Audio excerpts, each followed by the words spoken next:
It began on a night so still, it felt like the world had stopped breathing. And in that stillness, something inside me broke, with a sound no one else could hear. One moment I was a girl, with plans and promises, and the next I was standing in the ruins of everything I had trusted, watching the future I had built in my head dissolve into smoke. People talk about heartbreak as if it happens once, cleanly. But heartbreak can keep unfolding long after the moment it starts, each echo finding you when you least expect it. That was the night I learned the difference between being alive and merely surviving. The house around me carried the weight of judgment. Words spoken hours earlier still hung in the corners like cobwebs. I gathered a few things that still belonged to me: a coat, a notebook, a name I refused to surrender, and stepped into the rain. The cold cut through my clothes, but it was honest in a way the warmth inside hadn't been. Streetlights blurred into gold tears as I walked, and every step sounded like a question I didn't yet know how to answer. I told myself that if I could keep moving until sunrise, maybe the pain would believe it had lost my address. I wandered past shuttered shops and windows glowing faintly with the lives of other people, and I wondered if any of them could feel how the world had shifted. Sometimes tragedy is quiet. It passes you on the sidewalk and leaves you changed without leaving a mark. I thought about the girl I had been yesterday, the one who believed in certainty, and I envied her innocence even as I mourned its death. Somewhere between one breath and the next, resolve began to replace grief. I didn't know what I would do, but I knew I would not vanish. The world might have turned its back, but I would teach it to remember my name. When dawn arrived, pale and sharp as a blade, I stood outside the building that still carried my past inside its walls. I wiped the rain from my face, straightened my spine, and walked through the doors. The hallways smelled of polish and whispers. Faces turned, then quickly looked away, pretending not to know what they already knew. Each step echoed louder than it should have, announcing my return like a challenge. Pride, I decided, was not about being unafraid. It was about walking, even when every nerve told you to run. I was almost at my locker when the intercom snapped alive, the static cracking like lightning in a silent sky. The principal's voice came slow, deliberate, heavy with a meaning everyone understood before he finished speaking. My name filled the hallway, cold and precise. The air around me thickened. The laughter and chatter collapsed into silence. I knew before I reached the office that whatever waited behind that door would not just test my strength, it would announce to the world who I was going to become. The morning after that night felt heavier than winter, the kind of morning where even the air refuses to forgive you. Before I reached the school gates, I could already feel it.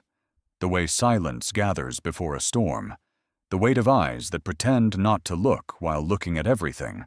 You never really know what shame is until the echo of laughter begins to carry your name, until the world turns your story into entertainment and your pain into a chorus that never loses rhythm. Every step down that hallway felt like walking through the wreckage of my own reputation, barefoot, pretending the glass under my feet didn't hurt. They said nothing directly. They didn't have to. Whispers traveled faster than footsteps, and by the time I found my locker, the verdict had already been delivered. My best friend, once a refuge for every secret I had ever trusted to another soul, studied her notebook as I passed, as if the printed lines were suddenly more fascinating than my existence. Teachers met my eyes only long enough to communicate pity, the softest cruelty of all, because pity dresses itself as kindness while quietly confirming that you are beyond saving. I could feel their judgment folding itself into polite smiles, disguising disgust beneath professional concern. I told myself to breathe, to count, to move as though the laughter behind me was only air, but air can choke when it is filled with mockery. The hall smelled of disinfectant and betrayal. Even the fluorescent lights seemed to flicker in rhythm with the snickers. I reached the mirror in the bathroom and caught a glimpse of someone I didn't recognize, a stranger wearing my face, eyes rimmed red, shoulders hunched as if she were trying to hide from herself. I stopped looking after that day. It was easier not to know what kind of ghost I had become. Home was no shelter. My mother wept, but her tears belonged to her pride, not to me. She mourned the version of herself she had built through me, the one she could no longer parade before the world. My father spoke through the television's volume, pretending the news anchor's voice could drown the tension that lived between us. The house felt smaller each evening, the walls listening, the silence thick enough to taste. I learned to eat quickly, to disappear into my room before conversation could turn into accusation. It was in that room, lit only by the lamp that hummed like an old memory, that I began to write. At first it was a survival instinct, the need to put words somewhere other than my mouth. Pages filled with confessions, promises, small fragments of hope I didn't yet believe. I wrote about what it meant to walk through corridors of judgment and still hold your head high, about the courage required to exist when everyone would rather you vanished. Those pages became my secret territory, the one place where my voice was louder than their laughter. I didn't realize it then, but each line was training me to build, to think, to organize chaos into purpose. Days blurred together, but the ache sharpened into clarity. I began to see patterns in cruelty, the way people attack what they fear, the way ridicule hides envy, the way pity disguises insecurity. Understanding didn't erase the hurt, but it gave me leverage. I stopped wishing to be accepted and started learning how to endure. That endurance would later become the foundation of everything I built, but at the time, it was just a rhythm that kept me walking from one day to the next. I carried my journal everywhere, in my bag, under my books, inside my jacket when the rain came. It absorbed my tears, my frustration, my defiance. It became a blueprint written in ink and resolve. The same people who whispered about me began to notice that I no longer flinched, that frightened them more than my mistake ever had. Rumors feed on reaction, and I had stopped feeding them. The noise grew softer, and in the quiet I could hear the faint sound of my own strength returning. Then, one afternoon, while I was packing my books, a message appeared on my phone. It was from one of the loudest voices in the chorus that had once laughed at me. Her words were careful, almost trembling. She needed help with something she had seen me do well, said she admired my determination, and wanted to pay me for my time. I stared at that message for a long moment, unsure whether to feel anger or grace. In the end, I chose neither. I simply felt the ground shift beneath me.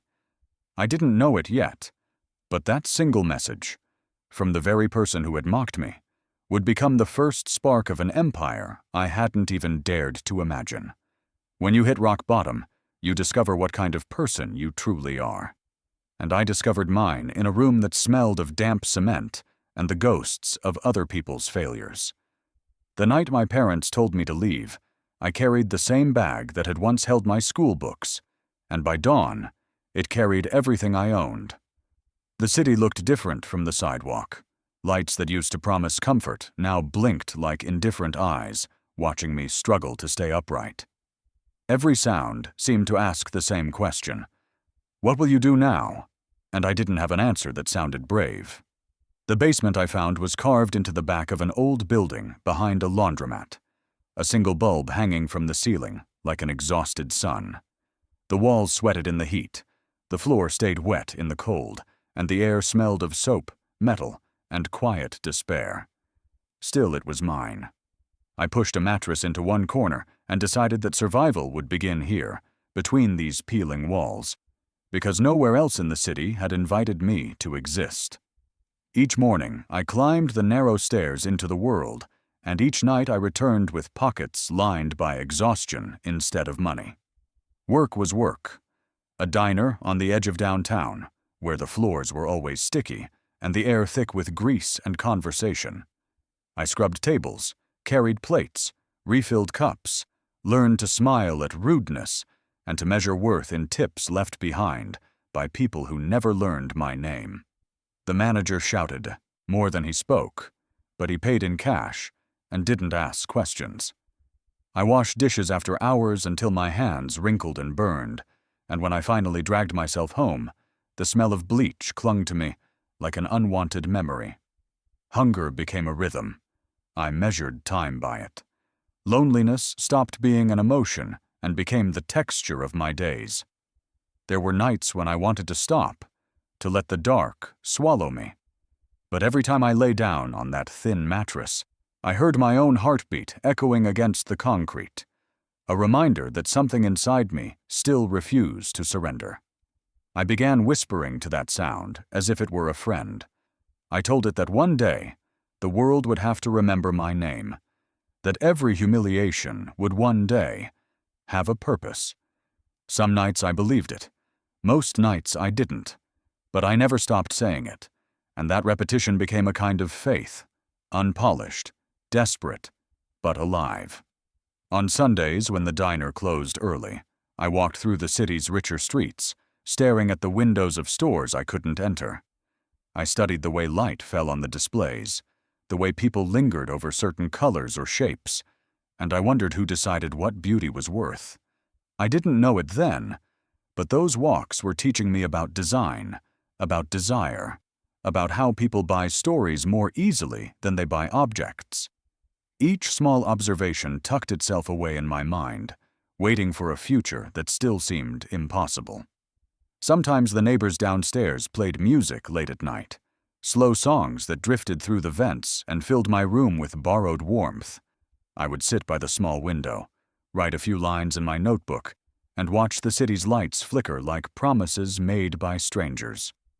The notebook had become a mirror that reflected not who I was, but who I could still become. Every page I filled was another layer of armor against despair. I wrote lists of ideas, fragments of dreams, and words that felt like survival. Hope lived there. Disguised as ink, the weeks blurred into seasons. The diner's regulars learned to nod at me without malice, and sometimes kindness slipped through in the form of a leftover sandwich or a coin left on the counter. I learned to live on less than I thought possible, to celebrate small mercies like a dry pair of socks or a kind smile from a stranger. Poverty taught me precision, the ability to see value in scraps and opportunity in waste. That precision would one day feed an empire, but for now, it simply kept me alive. The basement never stopped being cold, but slowly it began to feel less like punishment and more like preparation. I painted the walls with the cheapest color I could find, a pale shade that tried and failed to look like sunlight.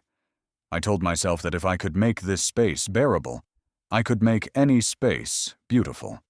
And in that small act of defiance, choosing to decorate what others would have abandoned, I started to change the way I saw everything around me. One night, near closing time, I was wiping down the diner's counter when a customer complained that his coffee was cold. His voice cut through the clatter of dishes, sharp, entitled, the kind of tone that aims to remind you of your place. He told me I'd never last a month in a real job, that people like me were born to serve and vanish. The words burned deeper than the coffee could have. I wanted to scream, but I smiled instead, because somewhere inside that insult a spark had ignited. I didn't know it yet, but the echo of that man's cruelty would become the sound of my destiny, calling my name. It began, as revolutions often do, with a mistake no one planned. A cup tilted, a splash of scalding coffee leapt into the air, and in a second my uniform was ruined, my skin burning, the smell of bitterness and shame mixing in the air thick enough to choke on. The customer's voice rose above the noise of the diner, sharp and theatrical. "You can't even serve coffee right. You'll never make it anywhere." His laughter followed, small and satisfied, the kind of sound that stays in your ears long after the room has fallen silent. Those words burned deeper than the coffee on my arm. They branded something invisible, something that would later turn into fuel. For a moment I stood frozen. The world narrowed to the hiss of the spilled liquid sliding off the counter and onto the floor. The manager barked at me to clean it up. The other customers pretended to look elsewhere, and I moved automatically, wiping the mess, trying not to let the tears that gathered at the corners of my eyes fall where anyone could see them. As I pressed the cloth against the counter, I noticed the shape the stain had left behind. A flower, delicate but defiant, its petals curling outward as if it were daring the world to crush it. I don't know why I stared at it for so long, but something in that crooked outline refused to leave me. That night, back in the basement, my arm still stinging from the burn, I found an old notebook and began to draw the shape over and over again. Each sketch looked a little different, sometimes blooming, sometimes broken, but the more I traced its outline, the more it began to feel like a message. Maybe beauty could survive accidents. Maybe purpose could rise from humiliation. I decided that if the world insisted on reminding me of that stain, I would turn it into a symbol instead of a scar. The next day after my shift, I started experimenting. The diner threw away small amounts of ingredients every night: sugar, milk, a bit of oil from the kitchen, and I began collecting what was left. I didn't have money for experiments, but I had curiosity and desperation, which are often more powerful than capital. I mixed everything in jars I washed out from old condiments, stirring with a plastic spoon, writing notes in the margins of my notebook about what worked and what didn't. Most of it failed. The texture separated, the smell turned sour, the colors looked wrong. But every failure taught me something about persistence that success never could. Weeks passed, and the walls of my basement began to fill with labeled jars. Each one represented a night I refused to surrender. I imagined one day being able to create something that healed rather than hurt, something that transformed the leftovers of my life into proof that I had survived. Sometimes exhaustion whispered that it was foolish, that I was chasing miracles with kitchen scraps. But another voice, stubborn, quieter, older, told me to keep going. That voice sounded like the promise I had made to myself on the night I lost everything. I worked through the exhaustion. I read whatever I could find about natural ingredients, scribbled formulas, and tested mixtures on my own hands until the skin grew soft again, where it had once been raw. One evening, a friend from the laundromat downstairs saw the jars lined along my wall and asked what they were. I hesitated, embarrassed, but when she tried one, she smiled and said, "It actually feels nice." The next day, she asked for another jar. The day after, she asked if she could pay for it. That tiny exchange felt like light breaking through a ceiling I hadn't realized was made of glass. With the tips I'd saved from the diner, I bought a few small containers, printed a name on torn bits of paper using the flower design that had started it all, and posted 3 photos online. I didn't expect anything to happen, but the following morning, when I checked my phone, a notification blinked at me. Payment received. $12. A stranger had bought one. I sat there staring at the screen, disbelief colliding with joy, and then I cried. Not because $12 could change my life, but because for the first time I had created something that someone wanted. It was proof that I could build, not just survive. The smell of coffee followed me for weeks after that accident, lingering on my uniform and in my memory, but it no longer smelled like failure. It smelled like the beginning. Every bruise on my arm, every insult that customer had thrown, had become part of the story I was about to write. A few days later, while wiping down the same counter under the same flickering lights, I heard a familiar voice behind me. It was him, the man from that night, the one whose words had burned deeper than the coffee. For a heartbeat, the room tilted back into the past, but when I turned around, his expression was different, almost uncertain. He was holding something in his hand, a small jar with the flower logo I had drawn, and before I could speak, he asked, "Did you make this?" The world seemed to pause on the sound of that question. I had no idea that his return would change everything. Sometimes the very person who once bruised your spirit returns carrying the key to your destiny. And when it happens, the world tilts in a way you can feel beneath your feet. He stood there again at the same counter where humiliation had once been served with coffee, but this time there was no mockery in his voice, only something like wonder. He held up a small jar, the one with the imperfect label and the flower symbol born from a stain, and the way the fluorescent light glimmered on the glass made it look like he was holding a piece of sunlight. "You made this?" he asked, his tone halfway between apology and disbelief, and before I could answer, he added softly, "It's good." For a heartbeat, I didn't trust what I was hearing. I waited for the laughter that had followed his words last time, but it never came. He reached into his pocket, placed a small envelope on the counter, and said he wanted to invest. Not in a company, not in a guarantee, but in the determination he had seen when I refused to break. Inside the envelope was $500 in crisp notes, the kind of money that, for me, felt as heavy as gold. I remember my hands trembling when I touched it, not from greed, but from the realization that someone finally saw possibility where everyone else saw failure. He told me, "Don't stop now. The world is waiting for what you haven't yet made." That night I sat in my basement, the envelope open beside me, the money spread out like a quiet promise. I decided to build something that would carry both pain and hope in its name. I called it Amara, my daughter's middle name, a word that meant eternal, because I wanted every jar, every label, every scent to whisper that nothing broken stays broken forever. I stayed up until dawn, sketching the first real version of my logo, the flower that had begun as a stain, and by morning I had a name, a symbol, and a belief that maybe this was more than a side experiment. The days that followed blurred into a kind of feverish devotion. I worked at the diner, then came home and mixed ingredients until the small hours, filling jars, labeling them by hand, packing them with care. Orders began to trickle in, 1, then 2, then 10, and each one felt like proof that my life could still change shape. My tiny apartment transformed into a workshop. The smell of oils and herbs replaced the scent of bleach. Even exhaustion began to feel sacred because it meant I was building instead of merely surviving. But growth brings attention, and attention brings envy. I needed help to keep up with orders, so I called the only person I thought I could trust, Maya, the friend who had stayed in touch when everyone else had disappeared. She understood struggle. We had shared meals and secrets during the worst days. When she agreed to help, relief flooded through me.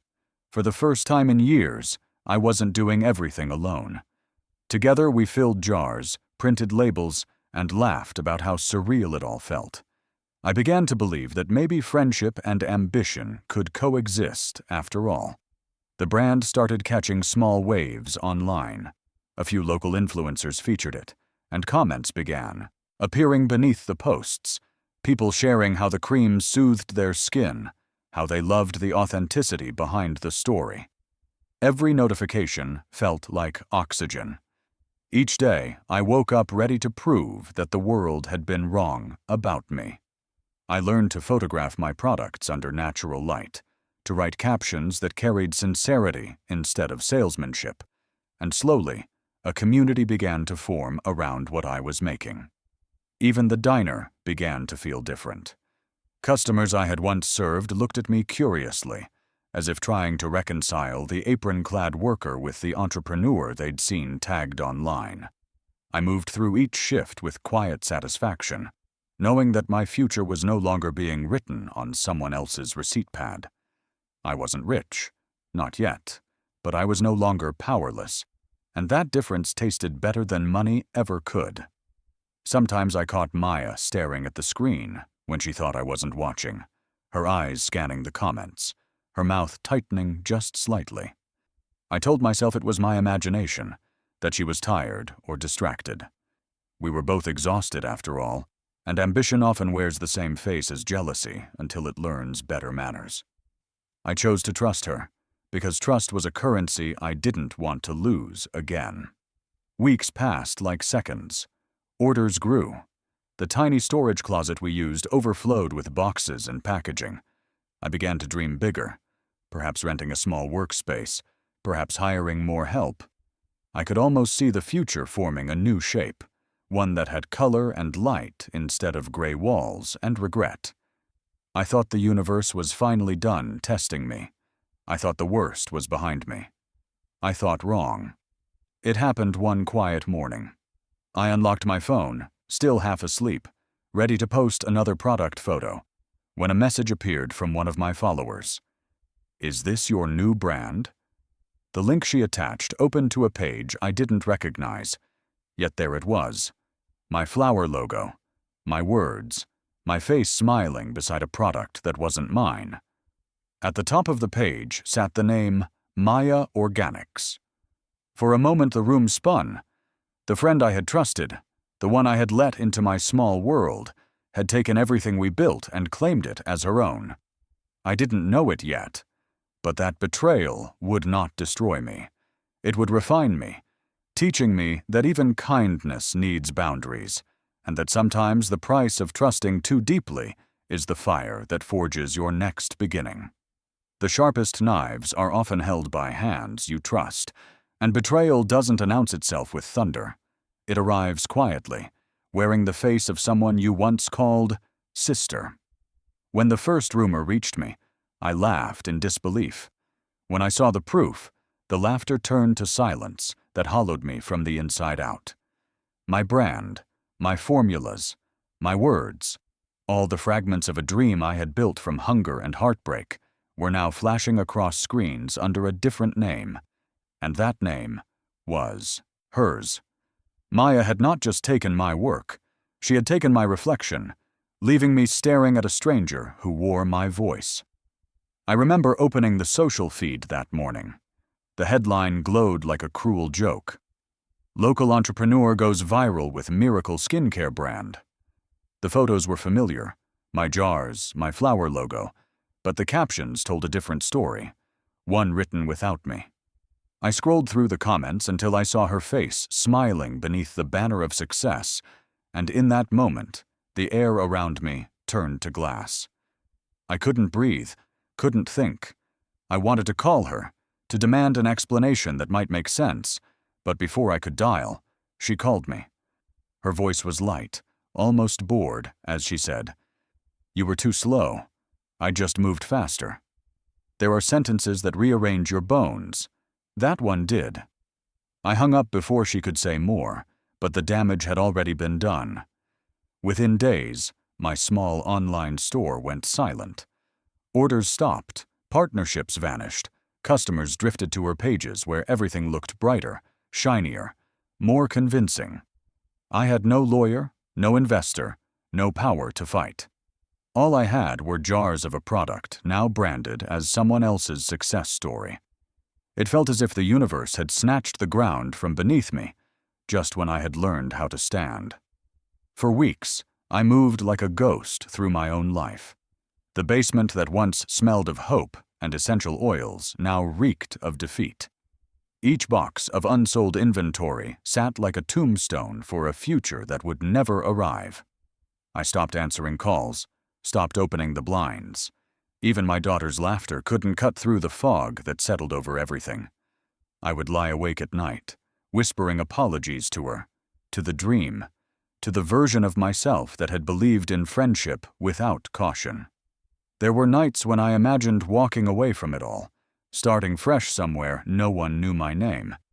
But every time that thought came, another voice followed, the stubborn one that had carried me through hunger and humiliation. It whispered, "You started once, with nothing. You can start again." So I did. Slowly, quietly, secretly. I deleted everything old and began from the beginning, not to erase what had happened, but to prove that what she stole was only the surface. The soul of my brand was still mine because it lived in my story, in the scars I refused to hide. I studied every mistake I'd made, the lack of contracts, the blind trust, the absence of protection, and turned each into a lesson. This time I would build smarter, stronger, purer. I poured my pain into new formulas, new designs, a new name. I wanted to create something that no thief could imitate, because it would carry my essence, not just my recipe. Days became nights. Nights became weeks, and with every batch I mixed, I felt myself returning. I redesigned the logo, not as the delicate flower from before, but as a phoenix rising through flame, because that was what I had become. I tested new ingredients, wrote new copy, built a small online presence under a pseudonym. Every sale, however small, was a secret victory. The fire that betrayal had sparked was no longer burning me. It was lighting the way forward. Yet even as determination grew, doubt lingered like smoke. Every success felt fragile, as if one wrong move would send it crumbling again. I avoided looking at Maya's booming empire. The few glimpses I caught made my stomach twist with something darker than anger. Grief. Grief for the friendship, for the shared laughter, for the nights when we had believed we were building something together. Betrayal steals more than opportunity. It steals the simple joy of trust. Still, I worked. I worked until the hours blurred and my hands ached, until my reflection in the mirror looked like a stranger made of endurance and caffeine.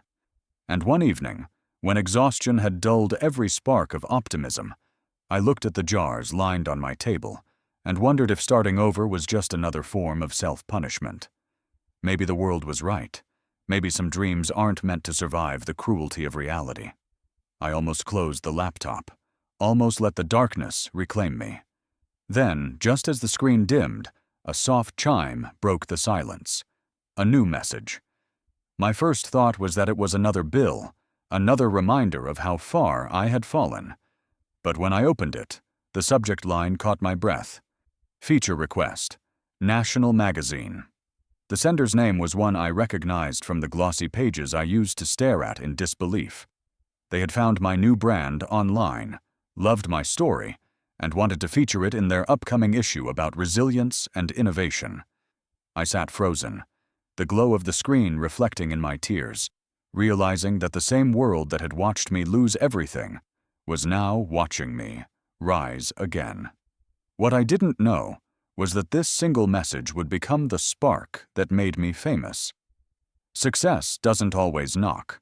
Sometimes it whispers through the glow of a screen at 2 a.m, when exhaustion has numbed every dream, and you're one click away from giving up.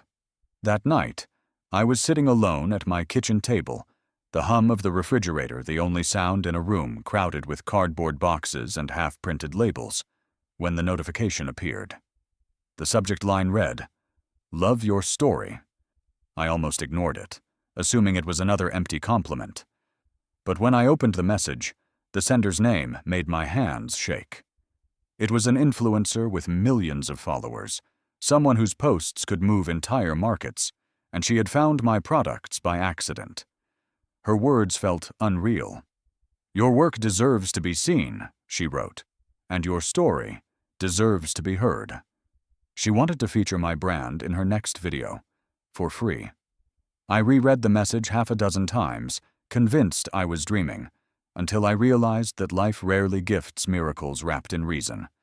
I sent my reply before doubt could interfere. "Yes, of course. Thank you." Then I waited.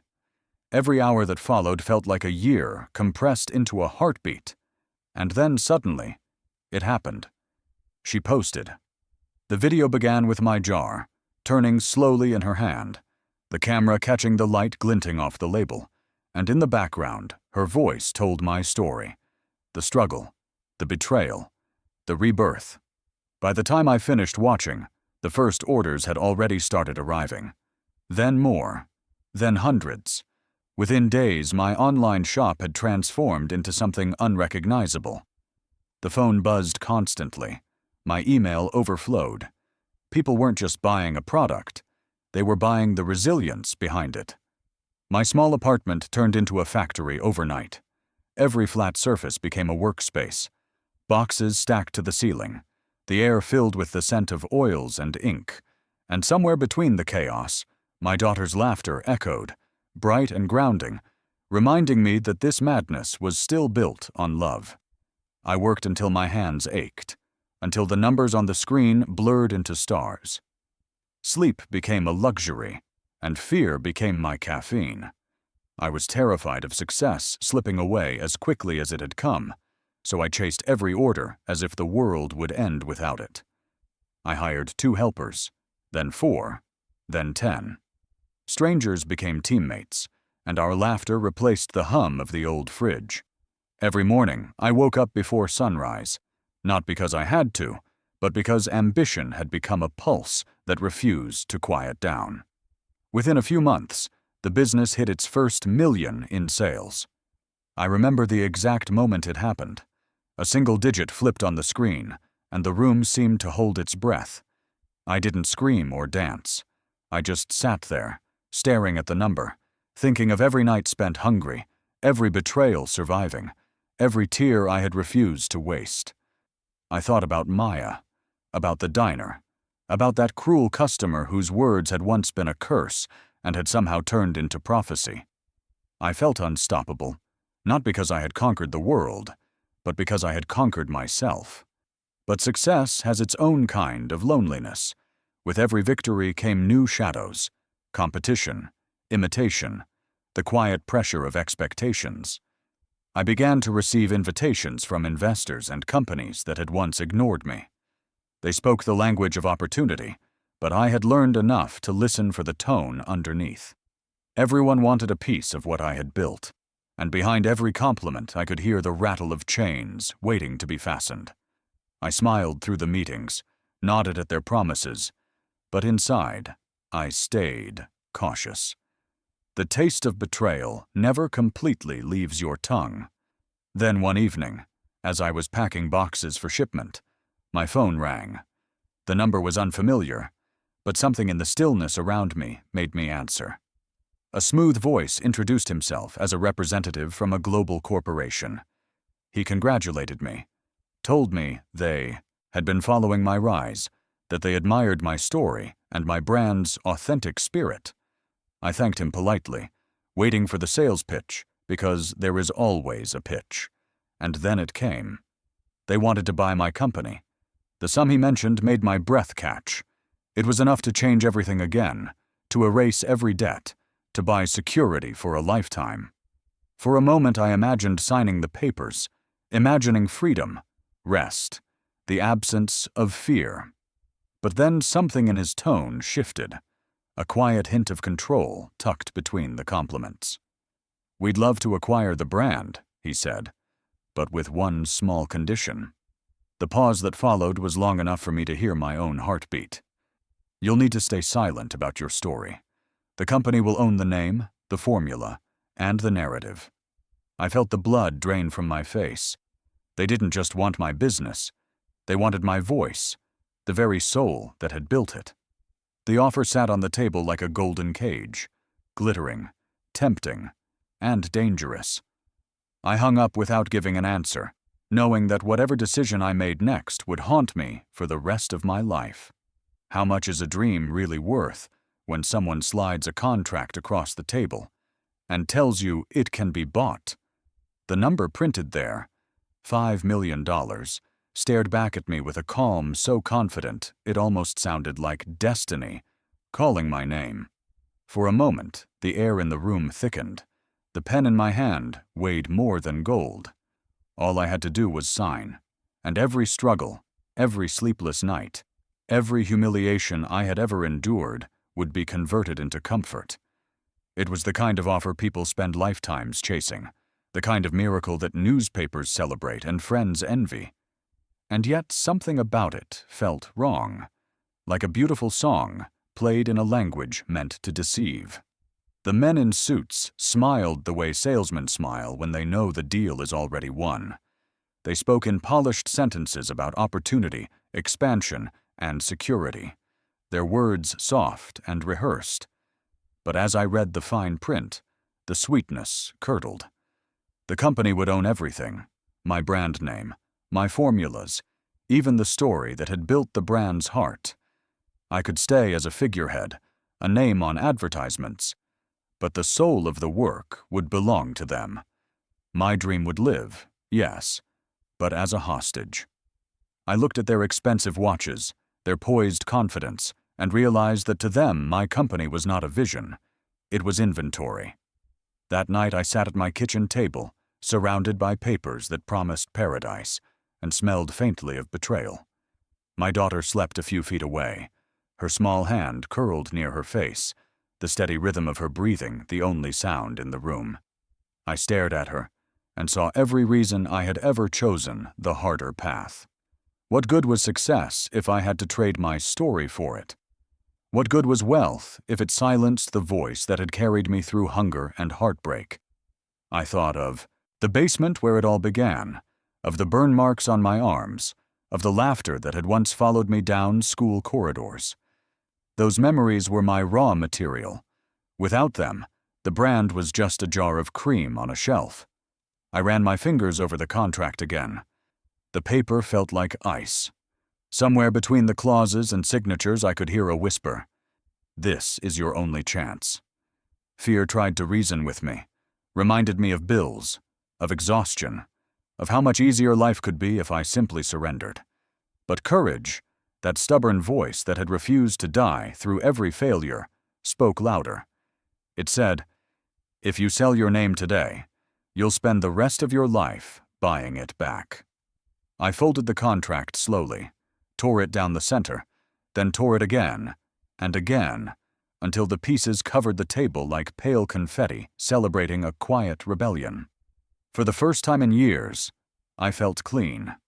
When I told my advisors, they called me reckless. When I told friends, they called me foolish. Even strangers online said I would regret walking away from what they called a once-in-a-lifetime opportunity. But I had learned that some opportunities arrive dressed as cages. I didn't want a fortune built on surrender. I wanted a legacy built on truth. So I returned to work the next day with the same fire I had when I was mixing formulas in recycled jars.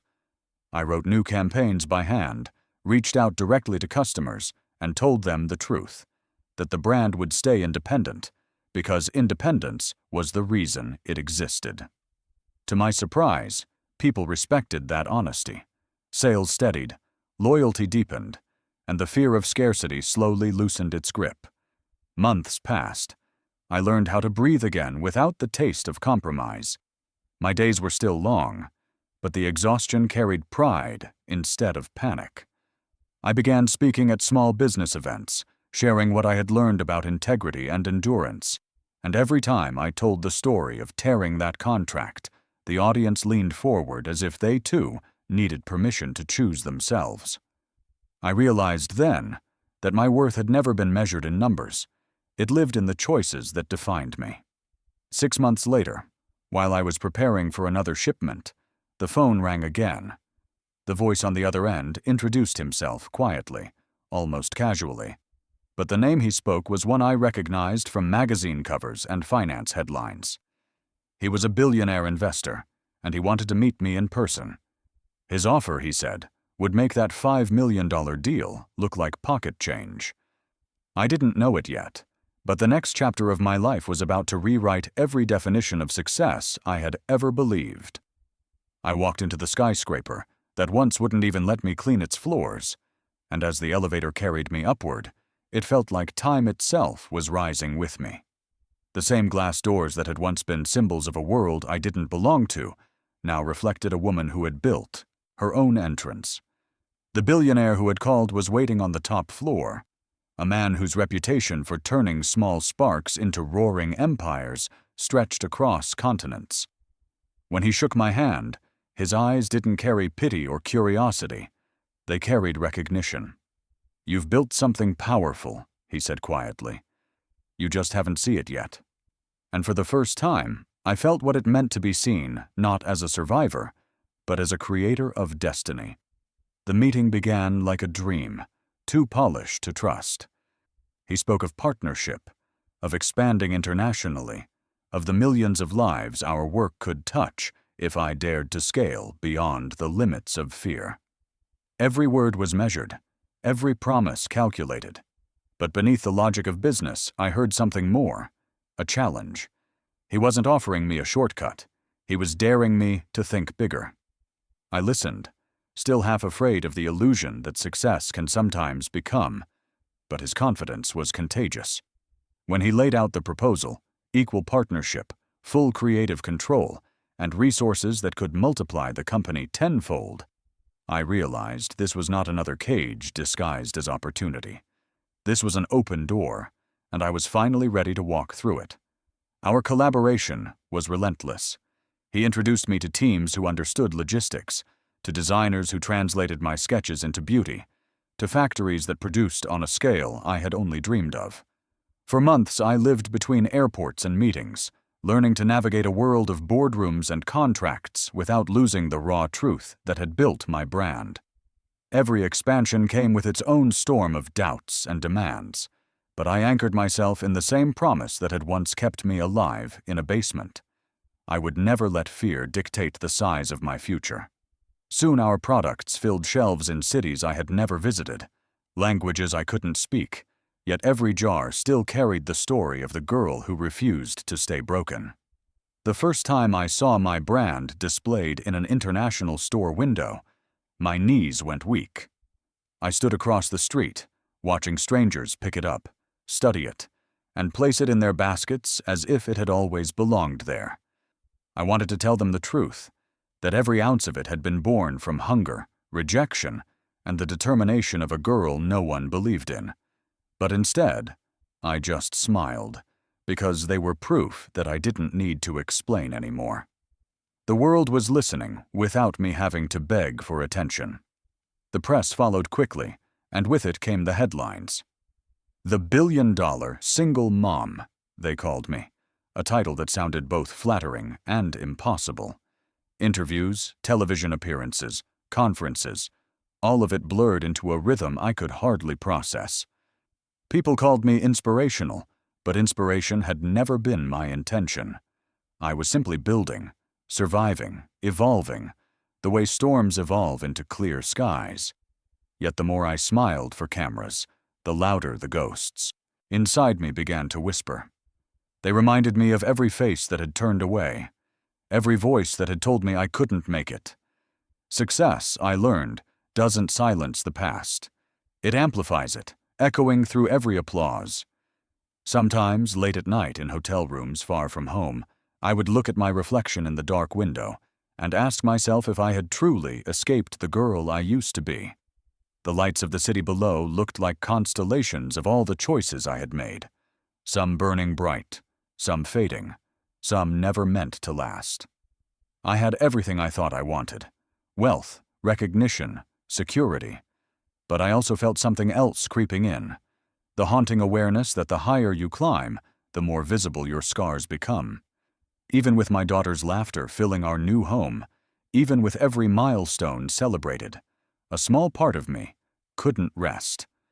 Because deep down, I knew that stories, like seasons, have a way of circling back. You can build empires from ashes, you can turn pain into purpose, but some ghosts refuse to stay buried. I learned just how true that was one quiet evening as I stepped out of another meeting into the golden light of success. My phone buzzed with a message from an unknown number, 4 words that froze me where I stood. "Can we talk?" Maya. The past, it seemed, had found my new address, and mercy was about to become my final test. Some faces you never forget, especially the ones that taught you how to live without mercy. The morning I saw him standing in the lobby of my headquarters, surrounded by glass walls and the quiet hum of power, the world tilted for a heartbeat. He was older now, the edges of youth carved away by time, but guilt has a scent that doesn't fade.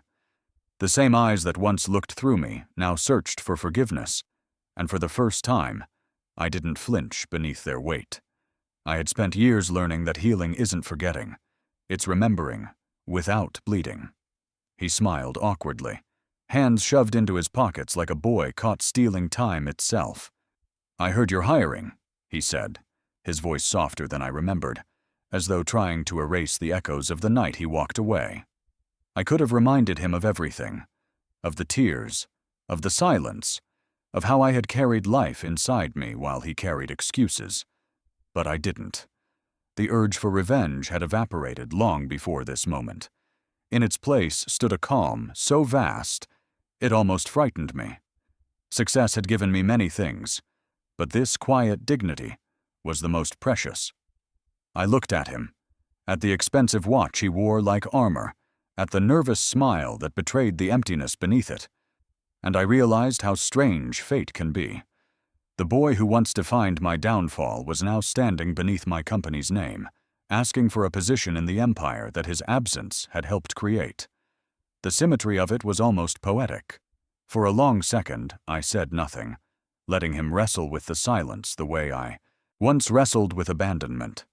Then I smiled, not the smile of victory, but of release, and said, "We'll call you."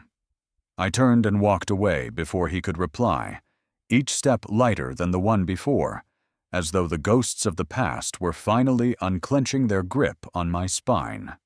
The office door closed behind me, but the echo of that encounter lingered. My assistant asked if I was all right, and I laughed. A real laugh, sharp and sudden, the kind that surprises even you. I told her everything was fine, and for once, it was.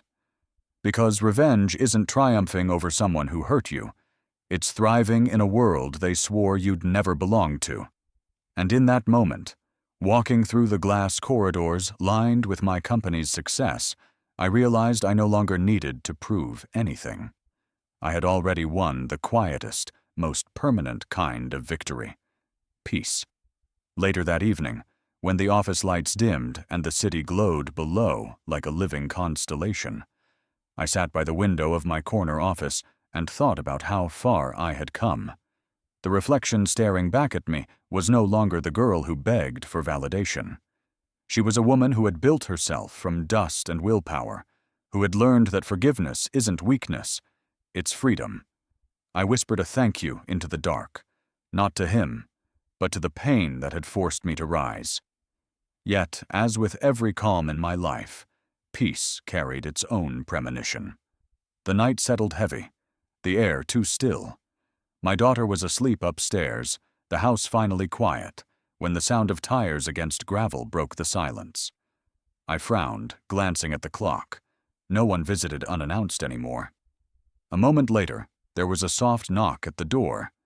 On the porch lay a single envelope, my name written across it in handwriting that seemed to tremble between apology and desperation. I picked it up, feeling the faint scent of cologne that was achingly familiar, the kind that drags memory out of its grave even when you've sworn it dead. When I saw the name on the back of the letter, my breath caught.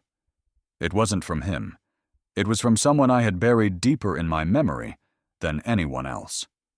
My hands began to shake as I opened the envelope, realizing that the past wasn't finished with me yet, and that the next ghost to return would not be asking for a job. It would be asking for mercy. Not every battle is fought against enemies. Some are fought in silence against the memories that still know where to find you. The envelope on my desk was thin, almost weightless, yet when I touched it, my hand trembled as though it carried the gravity of years. The handwriting was unmistakable. Maya's, my ex-best friend, the woman who had stolen my dream, my trust, my peace. I sat there for a long time, just staring at her name, the past pressing against the walls of the present, demanding to be heard again. When I finally opened it, the paper smelled faintly of antiseptic and regret. Her words spilled across the page in uneven lines. Apologies, explanations, please. She wrote that she was ill, bankrupt, and alone, that the empire she built on betrayal had crumbled faster than she could rebuild it, that she woke up every day haunted by the memory of what she had done to me. I don't deserve your forgiveness, she wrote, but I'm asking for your help. The letter ended abruptly, the ink smudged, as if her hand had given up before her heart did. I folded the paper back into its envelope and stared at it as if it might dissolve. My pulse was steady, but inside me, two forces clashed: the sharp edge of pride and the soft pull of compassion. I remembered the nights I'd cried because of her, the sleepless weeks rebuilding from ashes she had scattered. I remembered promising myself that I would never let her name cross my lips again. And yet, there it was, resting in my hands, carrying a weight I couldn't ignore. I placed the letter on the kitchen counter and tried to lose myself in work, in noise, in anything that didn't resemble forgiveness. But guilt is a patient visitor. It waits in the quiet. That evening, my daughter found the letter where I'd left it. She read just enough to understand, and then looked up at me with eyes too wise for her age. "Mom," she said softly, "maybe she needs the kindness you once needed." The sentence cut through every defense I had built, dismantling years of bitterness with the simplicity of truth. I went to my office and sat under the glow of the same lamp that had once illuminated my first jars of homemade hope.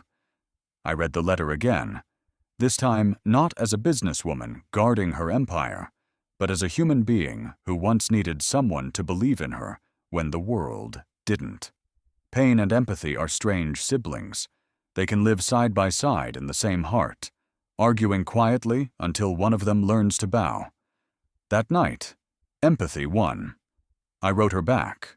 Not a long letter, not a lecture, just one line that carried everything I had learned since the day she betrayed me. "You didn't destroy me. You built me."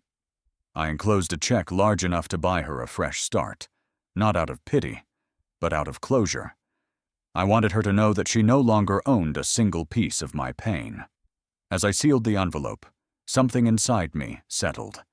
The anger that had followed me for years loosened its hold, replaced by a peace so quiet it felt holy. Days turned into weeks. I received no reply, and I didn't expect one. Some apologies are too heavy to carry back. But every time I looked at that memory, it no longer hurt. It just existed, like an old scar that had learned how to stop aching. My daughter noticed the change before I did, how my laughter came easier, how my voice softened when I spoke about the past. Forgiveness, I learned, isn't about freeing the other person. It's about releasing yourself from the role of victim. I thought the story with Maya had ended there, neatly tied with the ribbon of redemption. I thought I had finally closed every chapter of pain that had followed me from adolescence into success. But life, as it always does, had another twist waiting in the shadows, one I couldn't have imagined even in my wildest fears. A month later, a thick envelope arrived, not from Maya, but from a law firm. Inside was a single document that mentioned her name beside mine in a way that made no sense. The letter I had sent to heal the past had instead unlocked a secret about my own history, a truth buried so deep it threatened to undo the peace I had just learned to feel.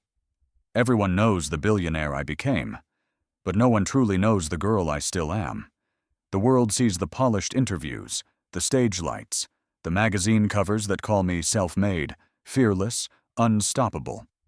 But when they asked me at the Global Summit what my secret to success was, I smiled, looked at the cameras, and told them the truth that sounded like poetry, but was born of pain. "Pain," I said softly. "That's my secret ingredient." The audience laughed gently, thinking it was a metaphor. It wasn't. Every scar I ever carried, every betrayal I survived, every rejection that once left me trembling, they were all part of the formula that built my empire. The loneliness of that basement, the sting of spilled coffee, the nights of hunger, the laughter of those who doubted me. They became the alchemy that turned shame into strength. I had learned that resilience is not born from comfort. It's born from refusal. Refusal to stay small.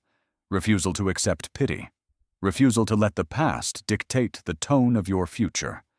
My products had evolved. My company had expanded across continents. But at its core, every jar still carried a trace of that girl who once mixed hope with desperation in recycled containers. Standing on that stage under blinding light, I saw faces from every corner of the world, leaders, dreamers, skeptics. and I thought of all the versions of myself I had outlived: the rejected student, the humiliated worker, the forgotten friend, the struggling mother. Each one of them had handed me a lesson, and together they had built something greater than wealth. I told the audience that success wasn't a ladder, it was a battlefield, and every wound I carried was proof that I had fought and survived. There was no formula except persistence, no miracle but time. When the summit ended, reporters surrounded me, flashing cameras, shouting questions about strategy and profit margins. I answered politely, but inside I was miles away, drifting through memory. I saw Maya's trembling handwriting, my parents' disappointed faces, the boy in the lobby asking for work. None of them were villains anymore, not in the story I had chosen to tell myself. They were the architects of my resilience, the teachers I never asked for, but needed. Forgiveness, I realized, wasn't about freeing them. It was about setting myself free from the version of me that needed their apology. Today, my daughter helps run the company. She walks through the same halls where I once swept floors, giving orders with confidence that makes me proud and a little awed. Watching her reminds me that legacy isn't about leaving wealth behind. It's about leaving courage. We built this empire not from privilege, but from persistence. Every product that leaves our factories carries a message: that beauty is not the absence of struggle, but the proof that struggle can bloom into something radiant. With the fortune I once thought impossible, I now fund programs for single mothers, women who remind me of the girl I used to be, tired, invisible, but burning quietly with ideas too powerful to die. When I visit them, I tell them the truth. I wish someone had told me that survival is not the end of the story. It's the beginning. Their gratitude humbles me every time, because I know they don't see a billionaire when they look at me. They see proof that beginnings born in shame can still end in triumph. At night, when the city stretches beneath my window like a sea of light, I sometimes whisper to it, "We made it." The same streets that once watched me cry now reflect my reflection on every billboard. Success has its own kind of silence, a stillness that feels both sacred and strange. I have everything I once dreamed of, and yet sometimes I miss the hunger that taught me how to fight. The world calls me unstoppable, but I know better. I am simply unfinished. Because sometimes, when the lights fade and the world finally sleeps, I still hear her. The 17-year-old girl with trembling hands and too many broken dreams, whispering from the past. She asks me the only question that still has no answer: have you truly forgiven me yet? And in that quiet darkness, I realize that even empires are built on echoes that never fully fade. If this story touched something deep inside you, don't just let it end here. Subscribe, because every week I share new stories of struggle, survival, and transformation that remind us we're never truly broken. Leave a comment with the lesson this story gave you. Your words might become the strength someone else needs tonight. And remember, every ending hides a beginning. Stay till the next story to witness it.